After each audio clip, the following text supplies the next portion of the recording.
अंकिता भंडारी का मुख्य आरोपी पकड़ा नहीं गया, जिनका वनांतरा रिजॉर्ट था वो तो पकड़े गए। और ये भी एक बड़ी रोचक कहानी है कि वनांतरा रिजॉर्ट है किसका और कैसे बना।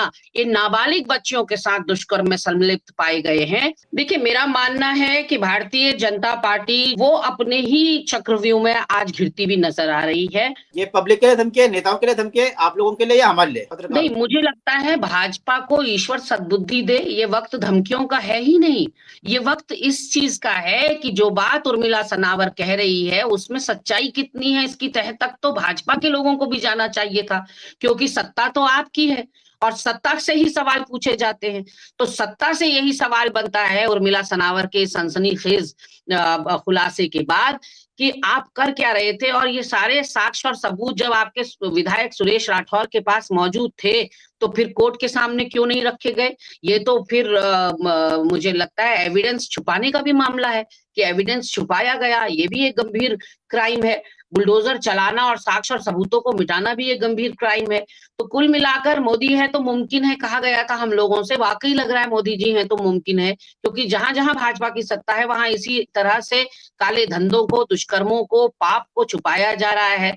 और यहाँ दो लॉ हैं हिंदुस्तान में, एक आम आदमी के लिए और विपक्षी दलों के लोगों के लिए, और एक सत्ता पक्ष के लिए। सत्ता पक्ष का व्यक्ति 7 खून भी कर दे तो उसको माफ है, ये साफ अंकिता भंडारी केस से परिलक्षित हो रहा है।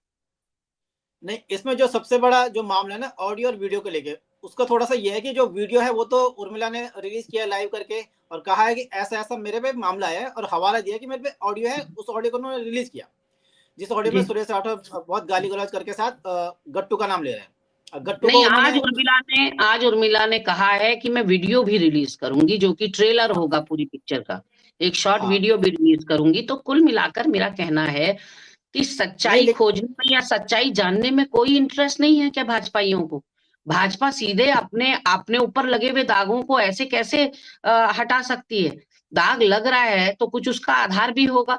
तो मैंने कहा ना, ये मामला केवल आइसोलेशन में अंकिता भंडारी का नहीं है, ये हर उस बच्ची का है जो दहलीज से बाहर पांव निकालना तो चाहती है, जो स्वावलंबी बनना चाहती है, आत्मनिर्भर बनना चाहती है। लेकिन अंकिता भंडारी कांड के बाद कितनी हमारी ग्रामीण अंचलों की बच्चियां हैं जिनको बाहर नहीं निकलने दे रहे हैं माँ बाप। अंकिता का हश्र देखकर वो अपने बच्चियों को बेड़ियों में रखना चाहते हैं। वो चाहते हैं कि वो घर की 4 दीवारी में ही सुरक्षित हैं, क्योंकि 9 हिमालयी राज्यों में अनिल भाई एनसीआरबी यानी नेशनल क्राइम रिपोर्ट ब्यूरो, जो कि केंद्र सरकार का उपक्रम है, एनसीआरबी का डेटा कहता है 9 हिमालयी राज्यों में उत्तराखंड नंबर 1 बन गया है महिला अपराध के क्षेत्र में। उसके बाद भी धामी सरकार नहीं चेत रही है। 1209 बच्चे 1 साल में लापता हो जाते हैं, सारे बच्चे नाबालिग हैं, तब भी धामी सरकार नहीं चेत रही है। आखिर ये बच्चे नाबालिग जो हैं, जो लापता हो रहे हैं, उनके साथ क्या क्या हो रहा होगा, ये सोच के रूह कांपती है, दिल कांपता है।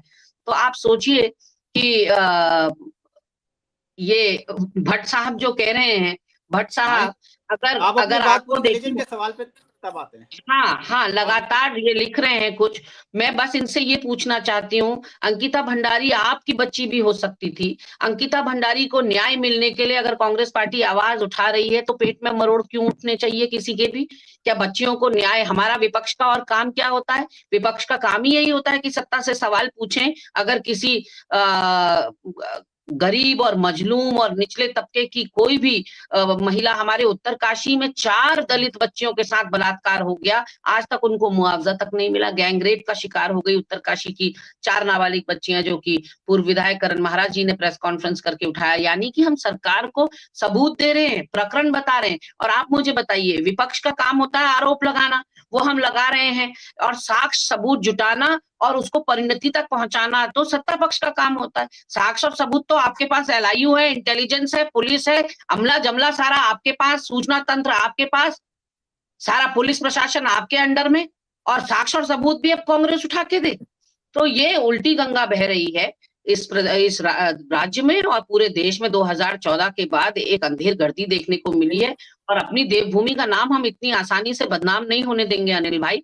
हम मुख्य विपक्षी दल का रोल हमको जनता ने दे रखा है, और जनता लोकतंत्र में जनार्दन होती है। हमने उनका जो फैसला है वो सर माथे लगाया है, हमको मुख्य विपक्षी दल की भूमिका दी है, हम वो अपनी पूरी जिम्मेदारी के साथ, सिंसियरिटी के साथ निभा रहे हैं। लेकिन इसमें जो मेन जो वजह बनी ना पूरे मामले की, वो बना ऑडियो, वायरल ऑडियो हुआ जो सुरेश राठौर ने किया। लेकिन सुरेश राठौर तो कह रहे हैं कि एआई जनरेटेड है ऑडियो, वो कह रहे हैं ये बहुत अच्छी बात है अनिल भाई, ये बहुत अच्छी बात है। कुकर्म पे कुकर्म करते चले जाओ और उसको एआई जनरेटेड बता दो। महेंद्र भट्ट ने भी पिछले दिनों एआई जनरेटेड बता दिया था एक अपने वीडियो को।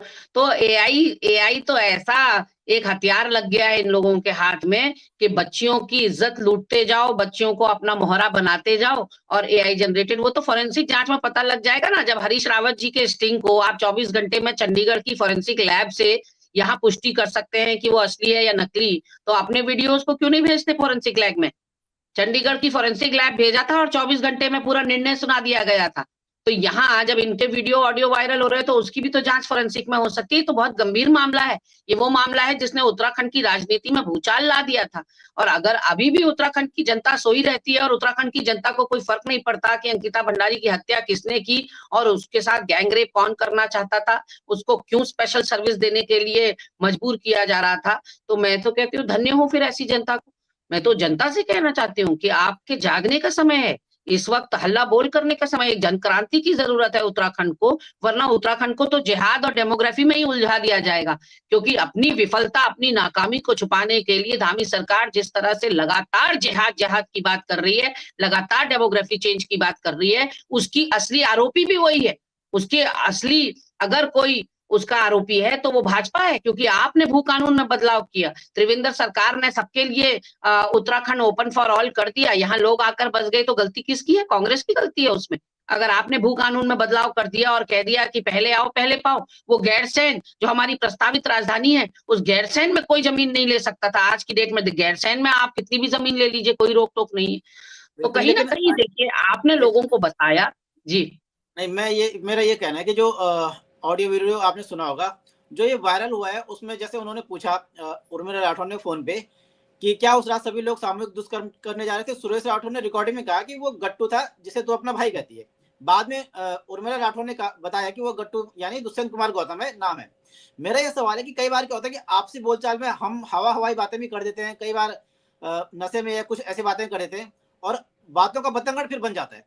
तो क्या इस मामले में आपको क्यों लगता है कि बहुत सीरियस गंभीर बातें हो रही थी और तब ये खुलासा हुआ?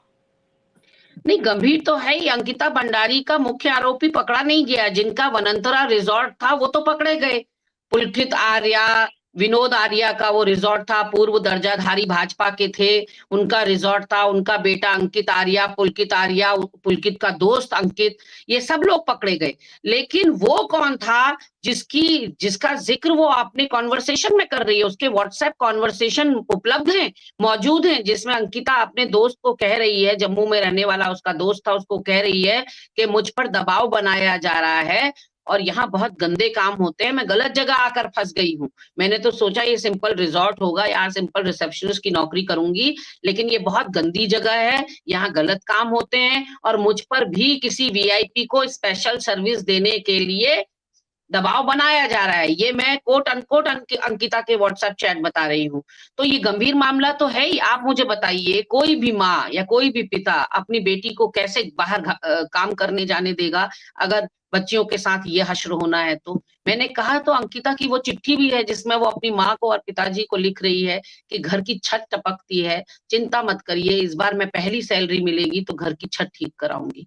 आप सोचिए कितने गरीब परिवार से वो बच्ची आती थी कि वो तनख्वाह का इंतजार कर रही थी घर की छत, टपकती हुई छत को ठीक कराने के लिए, पर वो पहली तनख्वाह भी नहीं देख पाई। तो मैंने बार-बार मैं इस बात को कह रही हूँ कि ये सवाल केवल अंकिता भंडारी का है ही नहीं, ये हर अंकिता भंडारी का है, ये मेरी बच्ची का है या आपकी बच्ची का सवाल है, ये समाज की हमारी तमाम बच्चियों का सवाल है, जिनको केवल एक लॉलीपॉप, एक झुनझुने के रूप में बेटी बचाओ बेटी पढ़ाओ का नारा दे दिया गया खेलने के लिए। लेकिन असल में हकीकत भाजपा की ये है कि वो हमाम में ऊपर से लेकर नीचे तक सब नंगे हैं और मैं कहना चाहती हूँ कि जितनी फहरिस्त मैंने आपको भाजपाइयों की गिना दी, ये सब ऑन रिकॉर्ड है। गरिमा दसौनी ने कोई मनगढ़ंत कहानी नहीं बताई है। 2-2 मंडल अध्यक्ष, एक दुग्ध संघ अध्यक्ष, एक ओबीसी प्रकोष्ठ का सदस्य, एक पार्षद, एक पूर्व संगठन महामंत्री, और क्या सबूत चाहिए और कितने सबूत चाहिए?